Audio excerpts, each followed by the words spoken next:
இந்த வசனம் கிறிஸ்டியான் மதத்தின் முக்கியமான செய்தியை சொல்கிறது. தேவன் மனிதர்களை மிகுந்த அன்புடன் நேசித்ததால் தம் ஒரே மகனான இயேசுவை உலகிற்கு தந்தார். இயேசுவை நம்பும் எவரும் பாவத்தால் அழிவடையாமல் நித்திய ஜீவனை, என்றென்றும் வாழும் வாழ்க்கை பெறுவார்கள் என்று வாக்குறுதி அளிக்கப்படுகிறது. இந்த பரிசை பெற விசுவாசம் மட்டும் போதும். இந்த வசனம் தேவனின் அன்பை பற்றிய ஆழமான விளக்கம் அளிக்கின்றது.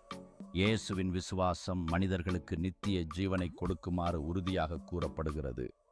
மக்கள் இந்த வரிகளை கேட்டபோது அவர்களின் இதயங்களில் ஒரு புதிய நம்பிக்கை தோன்றுகிறது. விசுவாசம் மிகுந்தது என்றால் அனைவரும் இந்த பரிசை பெறுவதற்கான வாய்ப்பு உண்டு.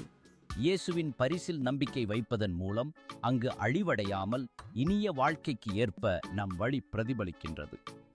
உங்களின் விசுவாசத்தால் தேவனுடன் இணைவதற்கான வாய்ப்பு கிடைக்கிறது.